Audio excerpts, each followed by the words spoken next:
ne ratez aucune de nos vidéos, n'oubliez pas de vous abonner et d'activer la cloche. J'ai totalement changé mon fusil d'épaule puisque je pense que les woke sont en train, ou ont pour l'instant, énormément abîmé le monde. Donc tout ce qui est anti-woke, je le défendrai. Donc je défendrai Donald Trump. Voilà. Tronçonneuse à la main, Elon Musk a fait une apparition ce 20 février lors du grand rassemblement des conservateurs américains près de Washington. Cette tronçonneuse lui a été offerte par Javier Milei, le président argentin, qui est monté sur scène à ses côtés. Ces deux clowns sont tout à fait sérieux. Il dit d'une internationale réactionnaire qui essaime et se fédère derrière Trump pour refaçonner les politiques intérieures et les relations entre États.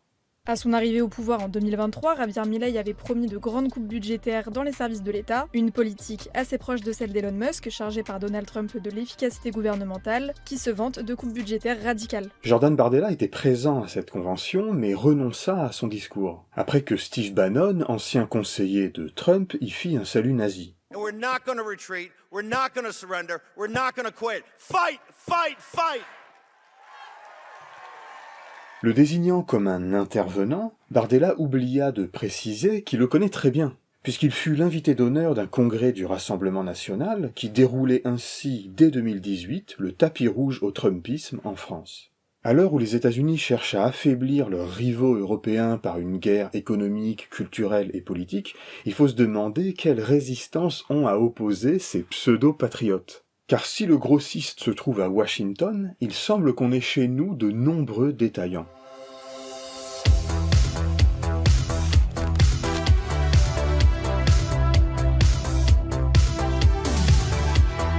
Partons de la violente salve tirée par James David Vance, le vice-président américain.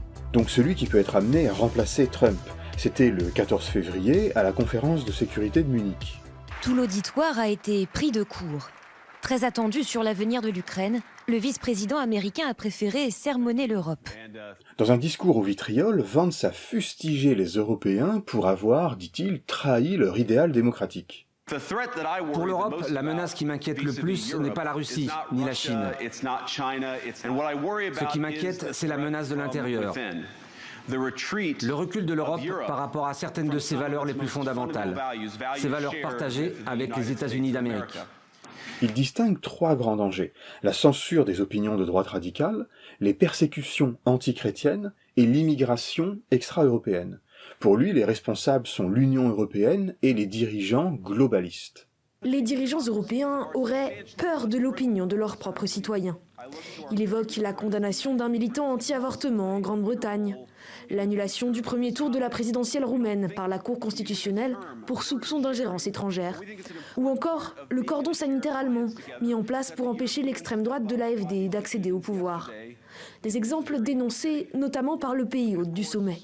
Dans la pure tradition trumpiste, son argumentation s'est appuyée sur des exemples qui sont tous des approximations, des exagérations ou carrément des fake news, comme l'ont montré de nombreux médias.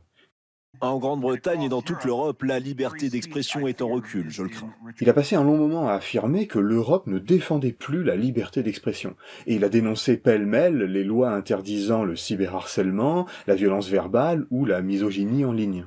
Pas un mot sur les puissances médiatico-financières qui influencent les scrutins, ou sur la criminalisation des défenseurs de la Palestine ou des militants écologistes. Combien de fois devrons-nous subir ces revers épouvantables avant de changer de cap et de donner une nouvelle direction à notre civilisation commune? En somme, le camp politique qui a tenté un coup d'État en 2021, qui restreint l'accès des journalistes à la Maison-Blanche, ou qui veut confier l'organisation algorithmique du débat public sur les plateformes aux seules décisions de leurs richissimes propriétaires, nous donne des leçons de démocratie. Clairement, ce qu'on est en train de voir, on est à peu près à un mois après l'investiture de Trump, c'est le début de la mise en place d'un régime qui n'est plus exactement une démocratie libérale et qui pourrait se transformer à terme si Trump n'est pas arrêté par plusieurs obstacles qui continuent d'exister, en ce que les politistes appellent souvent des démocraties illibérales ou des régimes autoritaires compétitifs dans lesquels on maintient une façade de démocratie avec des élections qui continuent d'arriver, mais dans lesquelles ces élections ne sont plus impartiales et l'état de droit, le pluralisme politique, la liberté de la presse parmi d'autres droits ne sont plus respectés. En fait, il fallait d'abord voir le discours de J.D. Vance à Munich comme un coup de pouce aux nationalismes européens.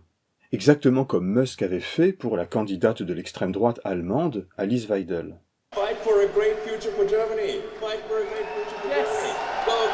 Et que fait notre extrême droite face à cette ingérence? Elle applaudit. Un discours pour le réveil européen, un discours pour l'histoire. Éric Ciotti. La France doit prendre exemple sur les USA. Jordan Bardella. Une leçon de gaullisme et de démocratie. Nicolas Dupont-Aignan. Un discours de vérité. Marion Maréchal. Il va falloir vous y faire. Ceux qui n'ont que les mots patriotisme, souveraineté, nation à la bouche s'enthousiasment pour une ingérence étrangère. Face aux impérialismes, ces gens sont de véritables passoires.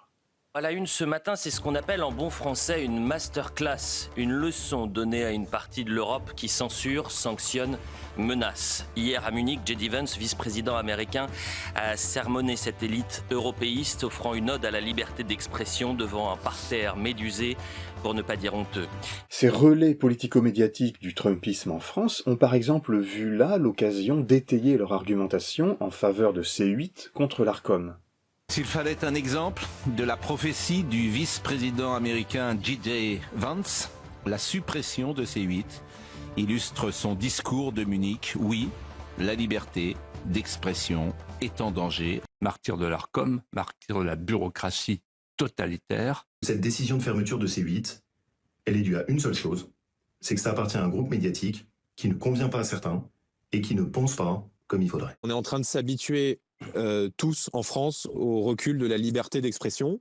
Il y a une chaîne, en l'occurrence C8, qui va fermer.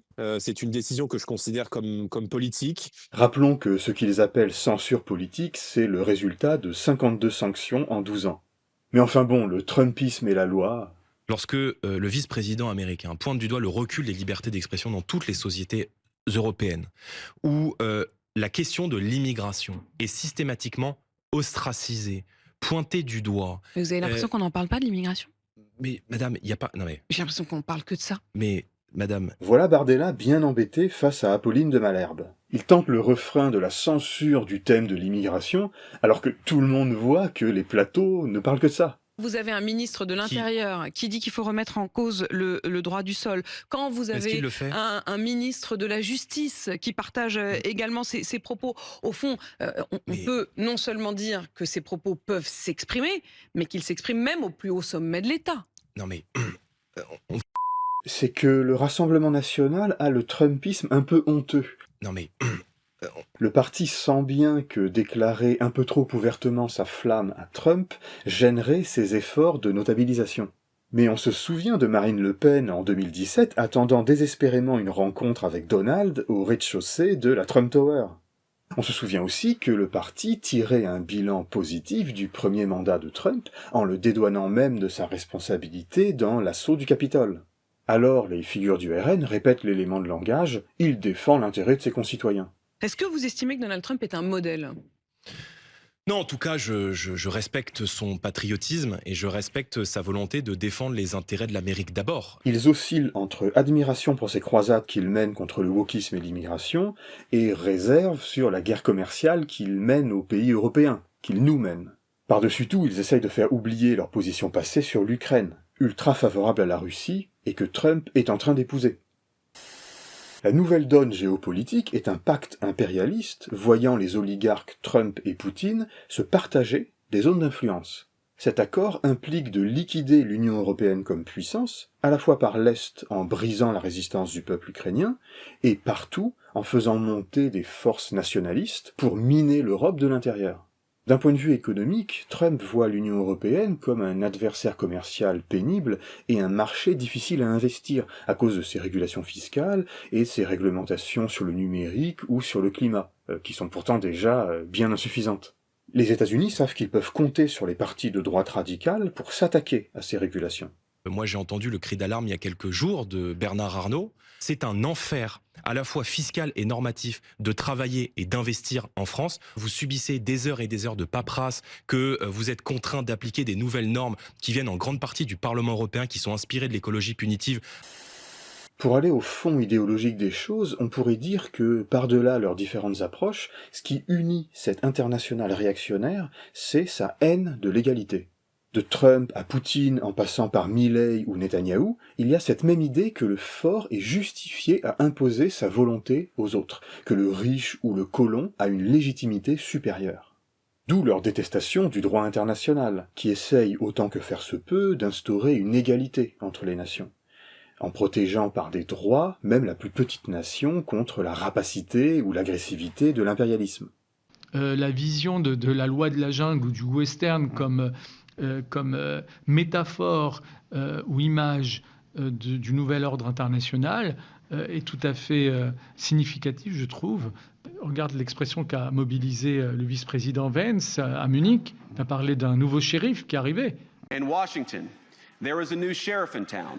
Nouveau shérif, et effectivement, c'est ainsi qu'il perçoit la scène internationale où finalement il y a un arbitre, c'est le plus fort et c'est lui qui fixe les règles. Et leur doctrine en politique intérieure est analogue à cette attitude dans les relations internationales. La richesse économique donne le droit de décider à la place de la multitude des citoyens et d'écraser les plus pauvres. Comme lorsque l'homme le plus riche du monde s'en prend au plus pauvre du monde en gelant les financements de l'Agence américaine d'aide au développement, l'USAID. Instrument du soft power américain certes, mais son budget représente néanmoins près de la moitié de l'aide humanitaire mondiale. Malnutrition, victimes de catastrophes, scolarisation, etc. etc.